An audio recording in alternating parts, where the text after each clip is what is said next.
skriflesing is 1 Korintiërs 12. Nou 1 Korintiërs 12, ek het nou vir julle 'n vraag, 'n versoek.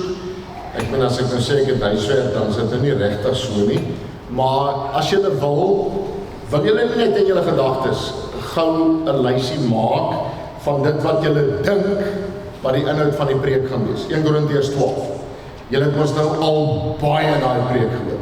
Steek op die hande, wie het hierdie preek al meer as 1 keer gehoor? Is dit al? Was julle nooit in die kerk? Want dit is al so baie keer gepreek, talle keer. Wat julle eintlik my sê, dis 'n dom vraag. Julle het dit al almal gehoor. Miskien moet ek dit so vra. Wie van julle het nog nooit hierdie preek gehoor? Nou kom ons by die ander. Almal het dit al gehoor. En julle het dit waarskynlik al gehoor in die manier van dat die dominee reken die gemeente is besig om 'n bietjie af te gaan. Daar's nie baie toewyding nie en dan moet ons nou weer 'n motiveringspreek lewer hierso. Ons moet nou weer die klomp aan die gang kry, né? Die ergste wat ek gehoor het in hierdie was ou Jurgens Hendriks, my dosent, hy het eendag die storie vertel van die dominee wat moedeloos geword het met sy gemeente. Johan, onthou jy daai beeld? Hy het moedeloos geword vir die gemeente. Toe sê hy Sondag gaan hy 'n begrafnis preek. Toe bring hy 'n kus daar voor in die kerk. Toe laat hy die kus daar staan. Toe sê die gemeente is ons nou dood. En dis nou simbolies. Hy sê nou moet ons gaan afskeid neem. Hy sal eers gaan. Hy kom daar by die kus en hy maak die klappie oop in die ou dae, want jy nou gaan afskeid neem, né? Dit was nogal erg. Dan maak jy die klappie oop en dan sê vir oulaas tot ziens. Erg om so daaroor te dink dat ons dit gedoen het, baie lank. En toe het die dominee het opgestaan, het gaan kyk, afskeid geneem, en van die gemeente het hy uitgestap. Toe sal ook nie 'n erediens nie. En toe gaan die ouderlinge eerste, en elkeen van hulle het uitgestap, sonder om 'n woord te sê, want weet julle wat was daar? 'n spieël. 'n spieël. Nou, dit is 'n bietjie erg. Om vir die gemeente te sê, as ek nou in die kus kyk en sien ek myself, dis nou die implikasie. Vandag se preek het glad nie daai motivering om julle te probeer motiveer. Dit het ten doel om vir julle duidelik te stel in die tyd na die uitstorting van die Heilige Gees, wat is ten diepste wat hier aan die gang is. Wat die chaos van die Gees betref, broers, wil ek nie hê dat julle onkundig moet wees nie. Julle weet dat, toe julle heidene was, julle dikwels na die stom afgode meegevoer is, op watter manier julle ook al daartoe verlei is. Daarom maak ek aan julle bekend, dat niemand wat deur die Gees van God praat sê, Jesus is vervloek nie. En niemand kan sê, Jesus is die Here, behalwe deur die Heilige Gees nie. Nou dis die eerste deel, ek sal dit hanteer as 'n inleiding, en dan sal ek van daar af die volgende punte in die preek ook hanteer. Daar is 'n verskeidenheid genadegawes, maar dit is dieselfde Gees. En daar is 'n verskeidenheid dienste, maar dit is dieselfde Here. En daar is 'n verskeidenheid aktiwiteite, maar dit is dieselfde God, wat al hierdie dinge in almal bewerk. Aan elkeen egter word die openbaring van die Gees gegee met die oog op wat bevorderlik is. Aan een word 'n woord van wysheid deur die Gees gegee. Aan 'n ander 'n woord van kennis deur dieselfde Gees. Aan een geloof deur dieselfde Gees. Aan 'n ander gawes van genesing deur die een Gees. Aan een dinamiese kragte, aan 'n ander weer die gawe van profesie. En die een die onderskeiding van geeste, aan 'n ander verskillende soorte tale, en aan nog 'n ander die uitleg van tale. Een en dieselfde Gees bewerkstellig al hierdie dinge, wat hy aan elkeen afsonderlik uitdeel, volgens sy wil. Want soos die liggaam 'n eenheid is, maar hy het baie ledemate bestaan, en al die ledemate van die liggaam, alhoewel hulle baie is, een liggaam vorm, so is dit ook met Christus.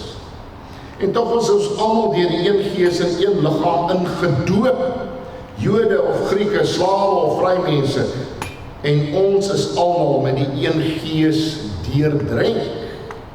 Inderdaad, die liggaam bestaan nie uit een ledemaat nie, maar uit baie. En dan volg die gedeelte as die voet nou vir die sê ek is nie, omdat ek nie hand is nie, woord ek nie in die liggaam nie, en so voort. Maar dit is 'n volgende teks. So hierdie gedeelte begin by die opmerking in die eerste paar verse rondom die Heilige Gees, die gawes van die Heilige Gees. Nou praat hy met die Korinte, die mense van in Korinteërs, die ou stad, die formidabele stad, die stad in die Isthmus, die stad wat kosmopolitaans is, waar rykdom en oorvloed is. Die stad waar dinge gebeur, waar as jy jou oë opslaan, dan sien jy net tempels, of 'n Demeter, of Isis, of Asklepios, of Apollo, of wie ook al. Natuurlik is daar nog die groot een wat julle moet gaan self navors, die heel grootste een van almal, gaan kyk 'n bietjie wat er een was dit. En al daardie tempels sê vir ons, die konteks van die mens van die Nuwe Testament is anders in die sin, en ons moet dit nooit vergeet. Dit is totaal 'n ander konteks, maar nie soos wat julle hoor in terme van konteks nie. Hulle uitgangspunt deur die bank is dat daar 'n bonatuurlike is. Hulle is nie mense soos in ons tyd wat dink dat daar nie 'n bonatuurlike is nie. Ons leef in 'n tyd wat talle mense vir jou sal sê, dis wensdenkery, daar's niks daar buite nie, daar is nie 'n bo of 'n buite the natural world nie. All that is what is here. Dit gaan oor die materie. Vir eeue en eeue, die grootste deel van die mensgeskiedenis, was dit nooit 'n moontlikheid, nie 'n moontlikheid om te dink dat daar nie een of ander vorm van 'n opperwese is nie. Dat daar nie een of ander godheid is nie. Daar, hulle konteks is, daar's gode, galore. Daar is tempels, talle. Elke dag is gevul met die een of ander optog, of elke week, ons weet nie eens hoeveel keer nie. Maar as jy maar hoor, dan is daar 'n optog, of 'n verbytog, of 'n march, wat jou meesleer, wat jou op weg neem, na die een of ander event, godsdienstige event. So dit is nie so, dat het by uitsondering, by geleentheid, op die sykant was, glad nie. Mense het gedink in terme van die bonatuurlike, en hulle was diep bewus daarvan, dat hulle beïnvloed was, deur al hierdie gode. Nou hulle sleer jou mee, vroeër, sê Paulus vir hulle, toe julle pagans was, Gentiles, toe julle pagans was, en so terloops, dis my ironies, dat in Europa en baie plekke, is daar 'n terugkeer na hierdie vorme van ou pagan tipe godsdienste, spiritualiteite. Dis hoekom vandag leef ons ook in 'n tyd van spiritualiteite. Mense het 'n herontdekking van die bonatuurlike, maar sonder God. Paulus sê, julle was ver, julle was onkundig, julle is dikwels na die stom afgode meegevoer, op watter manier julle ook al daartoe verlei is. Julle het geval daarvoor. Ek wil julle 'n storieetjie vertel wat my baie pla, 'n insident wat ek waargeneem het toe ek 'n jong student was op Stellenbosch in 1983. Toe eendag, julle onthou ons het 'n vlotte gehad, né? Karnaval en vlotte en so aan. Nou 'n student is nie iemand wat goeie verstand het nie. Hulle is nie baie slim nie. Amanda en Johan en Madeleine en ons almal was saam op Stellenbosch gewees, hulle was net 'n klein bietjie ouer as ek. So toe het ons nou 'n vlot daar, toe die studente het nou goed gedink, om by die een vlot, lang vislyn, gat, aan die vlot vasstaak, met vishoeke. Nou ry die vlot, nou kom al die vishoeke agterna, en die mense staan langs die strate, en ek sien hierdie een vishoek is reguit op pad na daai jong meisie se been toe. Haar kaalbeen, maar is so met. En ek skree, maar almal skree. En toe sy besef dat ek met haar praat, toe sien ek hoe hak daai vishoek haar aan haar kyk. Maar die vragmotor ry. En daai vishoek ruk 'n stuk uit haar lyf uit. En die bloed stroom. Ek het baie daaroor nagedink. Van hoe 'n mens betrek word by 'n ding. Hier's 'n optog in hierdie gedeelte, in hierdie konteks. Jy word, val sommer in, kom hier, stap saam. Hier word jy soos 'n vishoek gevang om saam te gaan met die massa. Dis wat hier ter sprake is. Daar's twee opsies. Jy's of onder die gees, of jy's onder die invloed van iets anders. Dis wat Paulus sê. Vroeër, maar nou onder die leiding van die Heilige Gees, in die kragveld van die Heilige Gees. Dit is, julle is ingedoop en later aan kom daardie konsep van ingedoop en soos wat hulle ingedoop was in Moses, in die ou verbond, in die beloftes in. So is ons as mense ingedoop in die Gees, deur suur, oorweldig, oorspoel met die Heilige Gees. So julle gaan baie duidelik hoor, ek gaan baie min praat oor wat julle moet doen, want dis nie die punt van die teks. Die teks was in baie opsigte vertrek en misbruik om het op 'n manier 'n motiveringspreek te maak. Dit gaan oor baie meer as dit. Die Heilige Gees neem besit van. Wat is ten diepste aan die gang? Vorige hoofstuk, dit het te doen met die eer van God. Alles wat die Gees doen is gemik daarop dat die gemeente wat aan Jesus Christus behoort, wat sy liggaam is, aan God die eer sal bring. Alles wat gegee word is afgestem om aan God die eer te bring. Dis nie vir ons, dis nie gemik op ons tot ons eie voordeel. Daar is 'n opbouaksie, ja, maar ten diepste gaan dit oor die eer aan God. Dis hoekom die Heilige Gees en die Seun en God die Vader werksaam is, en dit is wat hy daar sê, julle het opgetel, die drie-eenheid is daar ter sprake. In alles is dit God wat voorsien. Daarom onder die Heilige Gees se werking en nie onder die dwaallering se werking, praat mense dat Jesus is die Here. En ek het dit al vir julle gesê, wat ek weer sê, dit is een van die mees gelade boodskappe of uitsprake wat jy kon gemaak het. Want die oomblik as jy sê Jesus is die Here, het jy jouself onmiddellik diametraal teenoor die heersende tydsgees gestel van die keiserverering. Mense, dit was, as jy nou 'n moeilikheid soek, dan het jy dit gesê. Jesus is die Here. Want by implikasie is jy 'n anarchis. So was dit ook later van tyd.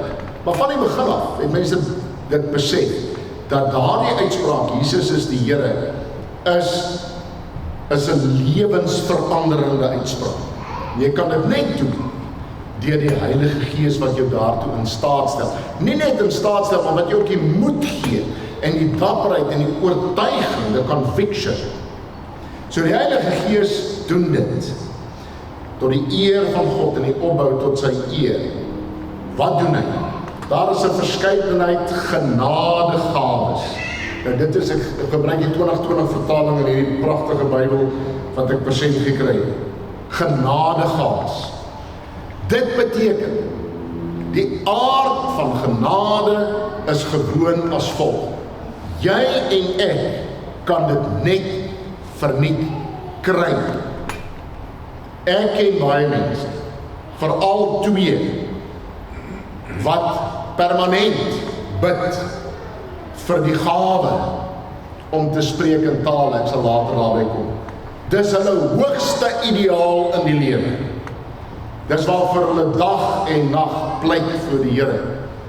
Ek het my eie opinie daaroor, dat mense net daaroor aangaan. Maar die feit van die saak is, dis 'n genadegawe wat dieselfde Gees aan almal gee. Daar's een Gees, daar's 'n verskeidenheid van dienste, dis dieselfde Here, en daar is 'n verskeidenheid aktiwiteite, en dis dieselfde God. Sien julle die drie-eenheid, Triniteit wat daar ter sprake kom?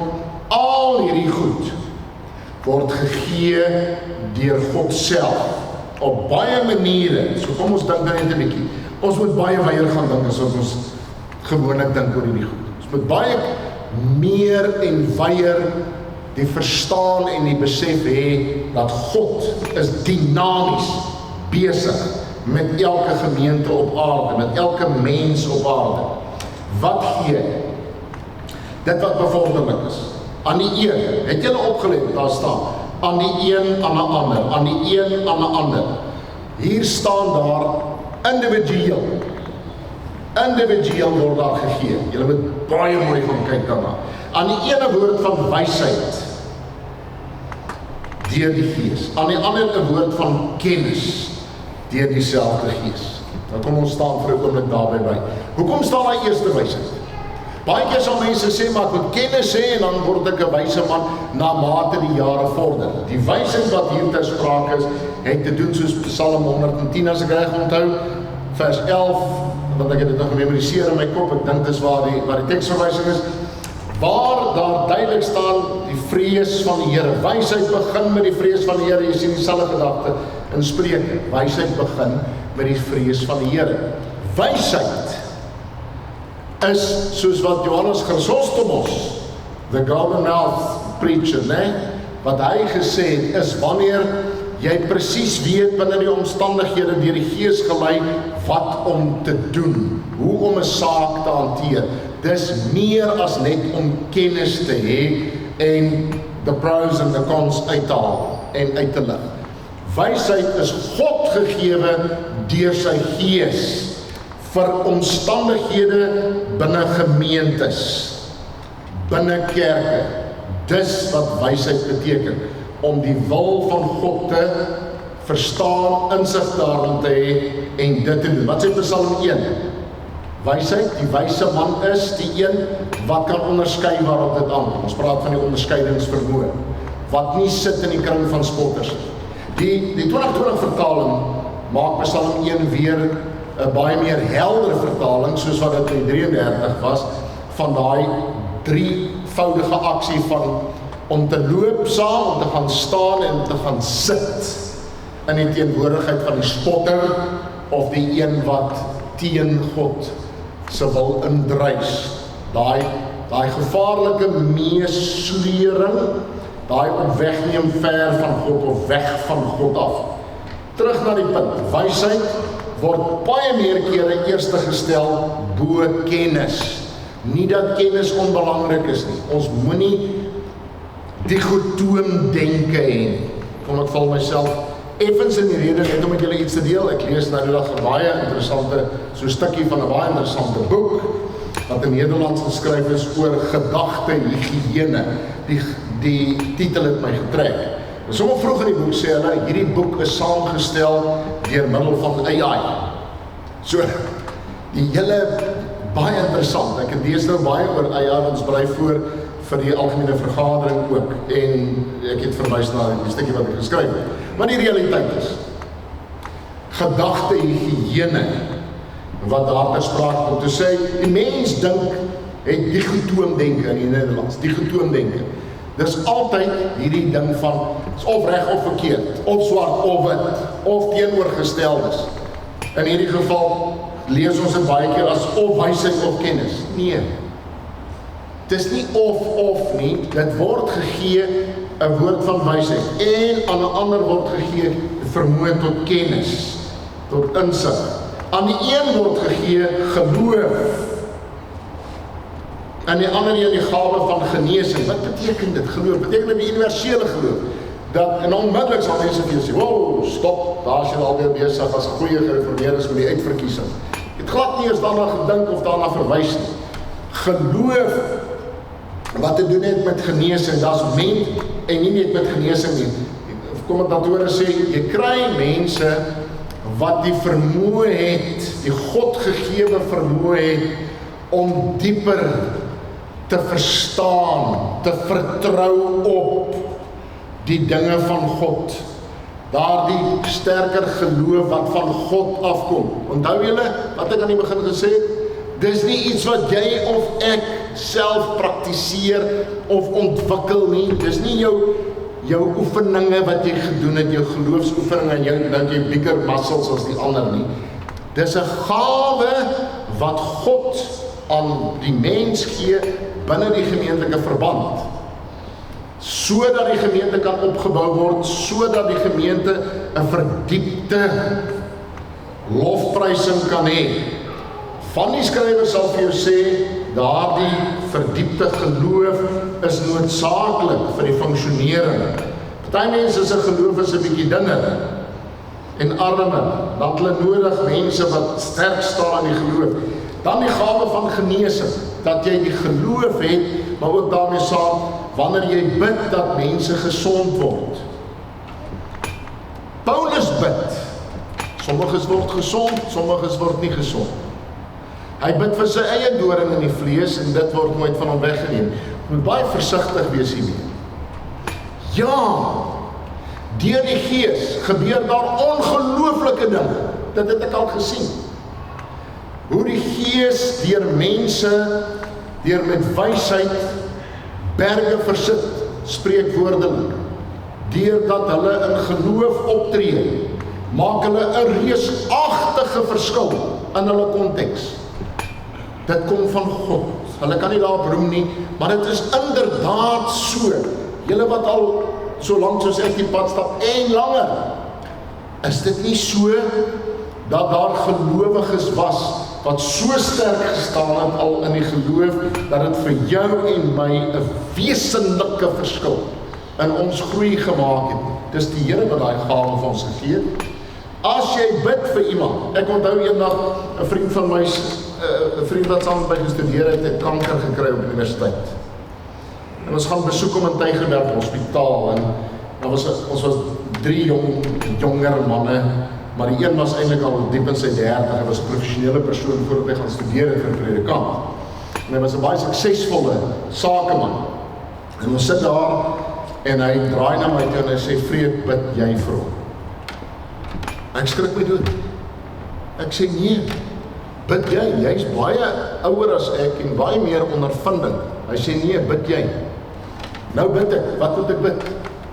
Nou onmiddellik, julle moet nou versigtig wees die afleidings wat julle maak.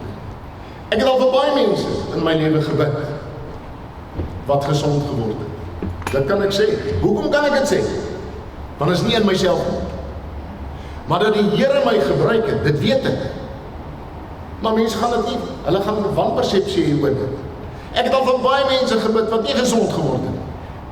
Ek het nou die dag vir iemand gesê, as ons nou aanhou, dan gaan niemand ooit doodgaan. Is dit nie so? Dan gaan niemand, dan gaan ons hier op aarde, gaan ons 'n hemel vestig. Dis wat mense wil hê van dominees. Elke keer, as goed gebeur het, wat ek staan verstom met wat gebeur het. En dan weet ek, dis nie ek, dit het niks met my te doen nie, maar die Here het my gebruik. En die Here het al vir jou gebruik, en vir jou, en vir jou, en vir jou, ek weet dit. En jy weet dit. Maar dit moet ons, en ek moet nou dit ook sê, moenie dink, as jy dit gekry het, daai genadegawe, dat jy dit besit nie.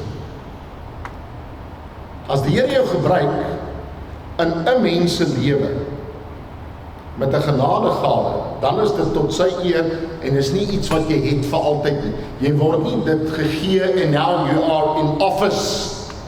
You have the official title of being that person. Dis nie so. Die Here gee, maar ek vat dit ook weg. Maar hy kan dit ook gee, vir hulle wat nie dink. Kyk, ek het eendag vir 'n man gesê, toe ek hom die tronk besoek het, sê ek vir hom, man, jy verstaan nie lekker die dinge nie. Ek sê, jy dink, die Here is nie in staat nie. As die Here vir jou vandag beet kry, en hy wil hê jy moet 'n predikant wees, dan maak hy van jou 'n predikant, om die evangelie te verkondig. Maar jy dink alles hang van jou af. Alles, dis jou besluit. Ongelukkig is dit so van baie mense. Alles hang van hulle af. Hulle kan God effektief weerstaan en so meer. Teks sê, die Heilige Gees gee 'n genadegawe van wysheid. Ek het al profound wysheid gehoor van kinders en vroue.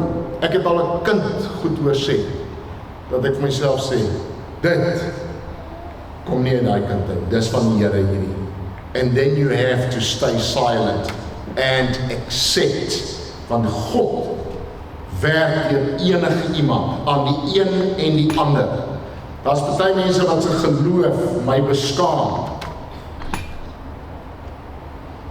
Aan die een, dinamiese kragte, aan die ander die gawe van profesie. Profesie. Wow. Daar's mos profete skole in Suid-Afrika. Ek het 'n vriendin, sy het na die profete skool toe gegaan om te leer om te profeteer.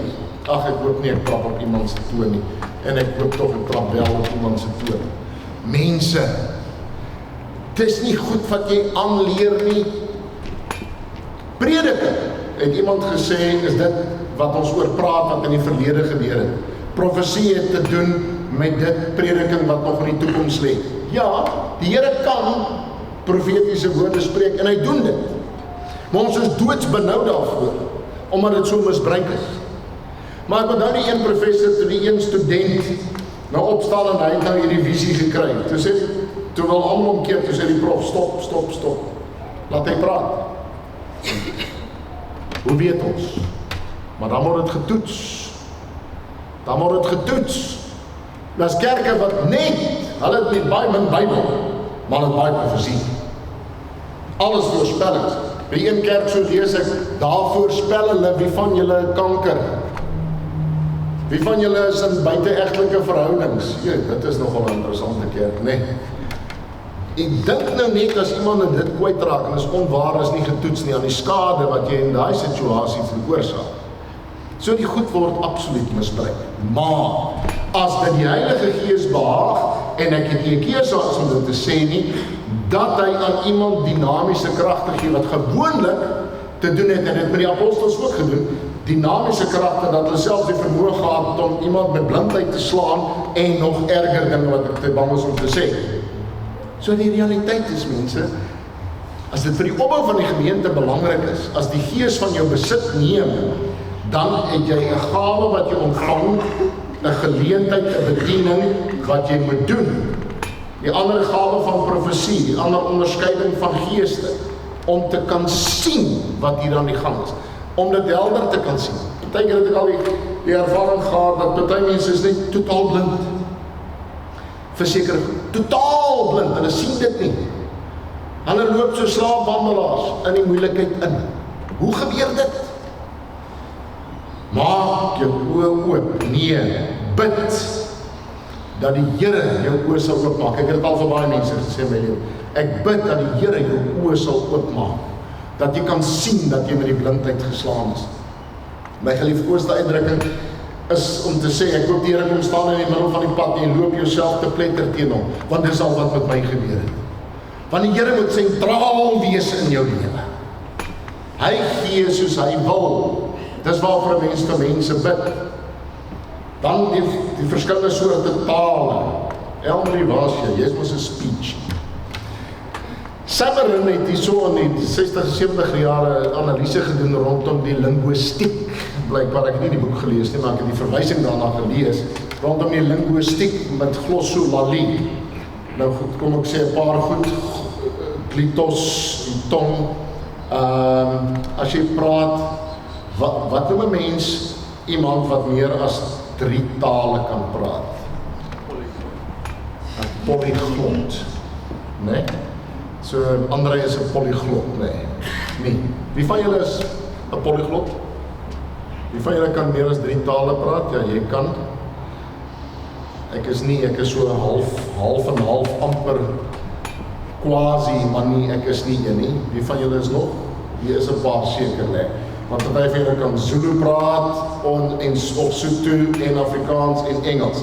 Dan sê die definisie, jy's meertongig. Jy's nie, want dis wat dit beteken, poly, meer of baie tongig. So dis 'n polyglot. So, glossolalie het te doen met mense begin praat in 'n hemelse taal. Ons praat nie van dit wat in Handelinge 2 gebeur. Ons praat van totaal iets anderste wanneer dit soort van 'n hemelse taal is. Ons kan nie sê mense dat dit kan nie gebeur en dit mag nie gebeur. Jy kan nie dit sê nie. Want as die Heilige Gees van jou besit neem en jy doen dit sonder dat jy eers daartoe in staat is, dan is dit van die Here. Maar Dis absurd wat vandag gebeur en dis hoekom ons nie daaroor wil dink nie. How to Speak in Tongues in 3 Easy Steps. Daar's so 'n boekie wat geskryf is, nee. Daar's baie sulke boekies wat geskryf is. Dis absurd. En bydien glossolalie het te doen met hemelse lofprysing. Maar mense wil dit misbruik in terme van eksklusiewe profesieë wat net ek kry. En daarom is ek nou op 'n ander vlak. Dis hoekom mense dit wil hê.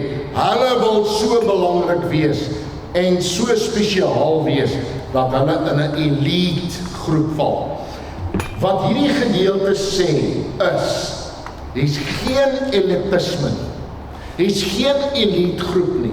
Hier's organe. Hier's organe in 'n liggaam. Hier's 'n klein twintjie en hier's 'n oog. Hier is 'n knie en hier is 'n nek. Die vrou sê mos, die man is die hoof van die huis, maar sy is die nek, sy draai die hoof waar sy in wil hê. Ek hoor hulle praat so. Daar's 'n ironiese waarheid in dit, nee. Maar die realiteit is, organe, vergeet van members. In prediking is dit 'n gevaarlike ding om te praat van lidmate, want mense dink, as hulle die woord lidmate hoor, dan het hulle lidmaatskap wat hulle opneem en aflê. Mense, dit is nie waar nie. Ons is deel van die liggaam van Christus. Ons is deel gemaak deur die Heilige Gees se werke. Die Heilige Gees gee aan elkeen 'n gawe, aan party meer, maar diferensieer die een en die ander en die ander en die ander. Daar is geen hiërargie nie. Dis hoekom dit interessant is dat Paulus elke keer as dit by hierdie tale spreek op, dan is dit aan die einde. Dis asof dit nie so belangrik is, hoewel dit nie 'n hiërargiese lys is nie. Dan kom hy in hoofstuk 13 en dan sê hy, maar julle kan al hierdie, julle kan geloof hê wat die berge versit en julle kan al hierdie dinge doen, genesings, wonders en tale. As jy nie die liefde het nie, is jy niks. Niks. Dit is onbelangrik, want waaroor gaan dit? Het gaan oor die onderlinge liefdesband in die gemeente tot eer van God. Dis nie iets wat ek besit en vir altyd het en nou kan misbruik nie. Dit is die Here wat deur sy Gees vir jou en my gebruik. Een en dieselfde Gees, vers 11, bewerkstellig al hierdie dinge wat hy aan elkeen afsonderlik uitdeel, soos hy wil. Nou ja, as die Heilige Gees vir jou 'n gawe gee, 'n bediening gee, 'n vermoë gee, mense, dan moet jy daarop reageer. Dis nie jy wat nou besluit, ek dink ek hou meer van daai gawe en nou gaan ek in daai rigting op daai tangent af nie. Dit is absurd, dis nie Bybels nie. As die Here vir jou 'n gawe gee, dan het dit te doen nie met jouself nie. Dis altyd gemik op die opbou van die gemeente. Party mense het 'n gawe om ander te ondersteun. So terloops, dat ek dit nou sê, want dan gaan nie net 'n tyd hê nie. Hierdie is nie 'n volledige lys nie. In verskillende plekke in die Bybel, 1 Petrus 4, Romeine 12 en ander plekke, kry jy verskillende lyste van gawes. Paulus gee nie 'n uiteensetting van bo tot onder van al die gawes en nou kan jy dit evalueer en dit wat nie daar staan is nou nie korrek nie. Die Heilige Gees kan 'n gawe gee en gee 'n gawe wat vir party gee die gawe om te kan dien. Meer as ander mense. Vir party gee as dit nodig is in die gemeente. Party gee die gawe om te kan gee. Hy stel in staat, hy voorsien sodat jy kan gee, of dit geld of tyd of jouself, wat ook al, maar hy gee vir jou oorvloediglik sodat jy in staat is. Almal het dit nie gekry nie. Almal het dit nie gekry nie sodat jy 'n spesifieke rol kan vervul in ander mense se lewe tot eer van God. Ek weet daar's talle kere wat hy in my lewe en ek moet dit sê, want dit gaan nie hier oor iets wat ek bereik het nie. Hy gee en dan weet ek moet doen. I have to do. Ek het 'n verantwoordelikheid. Ek het roeping. Maar dit gaan oor God. Dis hy wat dit gee volgens sy wil. Vers 12. Kyk 'n bietjie hoe stel dit, want soos die liggaam 'n eenheid is, en hy het baie ledemate bestaan, en al die ledemate van die liggaam, alhoewel hulle baie is een liggaam vorm, so is dit ook met Christus. Sien julle, daar's die as ware die toebroodjie effek. Dit begin, die liggaam wat die eenheid is, dit eindig met die eenheid. Tussenin gaan dit oor die ledemate, die organe, maar dit word omvat deur die konsep. Dis een liggaam. Die hele kerk op aarde, een liggaam. Elke gemeente afsonderlik, deel van die liggaam. Die Gees het Lux Mundi beet. Kom ons sê dit vir mekaar. Hy jou en my beet. En as hy dink dat dit nodig is in hierdie gemeente vir 'n sekere genadegawe, dan gaan hy dit gee. En hy het dit gegee en hy's besig om dit te gee en julle het dit almal iets gekry. Maar dit beteken nou nie dat jy nou met ewiglik wonder, want dis wat ek by lidmate gesê het, wat is nou my gawe? Hulle is vir 10 jaar besig om eers te ontdek. Die Here sal vir jou die pad wys wat jy moet doen. Maar dit is niks na binne gerig vir jouself nie. Dit is nie tot jou voordeel. Dit is vir die opbou van die medegelowige. Sodat ons een eenheid is wat tot God die eer bring. Deur ons saam wees, moet ons die eer aan God bring. Daarom sê hy, ons is in een liggaam ingedoop. Nou is dit 'n belangrike ding wat ek hier sê. Die identiteit van die Nuwe Testamentiese mens in Christus is, jou identiteit is, jy's 'n gelowige. Daar's geen kwalifikasie of onderskeid wat meer belangrik staan. Nie Jood of Griek, slaaf of vryman, man of vrou. Niks is belangriker as hierdie een gemeenskaplike definisie. Daar staan dit. Julle is almal ingedoop met die een Gees deurdrenk. Julle is almal lidmate van die een liggaam. Hoe het julle daardie identiteit gekry? Deurdat aan julle die geloof gegee is, tot geloof gekom is, om te glo in Jesus Christus. Daarom moet ek ten alle tye aktief verdedig dat elke een van julle se identiteit ten diepste, jy's 'n gelowige. Jy behoort aan Jesus Christus as gelowige. Enige ander vorm van onderskeid, ja, maar as 'n kind of daar's 'n ou mens, it doesn't count. It doesn't count. Jy's ten laaste en ten eerste 'n gelowige wat aan die Heilige Gees behoort, aan Jesus Christus behoort. Daarom met ons almal saam is ons deel van een liggaam. Ek sluit af met 'n storie. Ek het nog gewonder of ek dit moet vertel, maar dat ek maar vertel. Mense lees graag baie goed wat buite die Bybel is. Ek wonder Johan of jy ooit, ek het dit nooit gelees nie, maar ek het daarvan gelees, van die testament van Job. Dis nou buite die Bybel.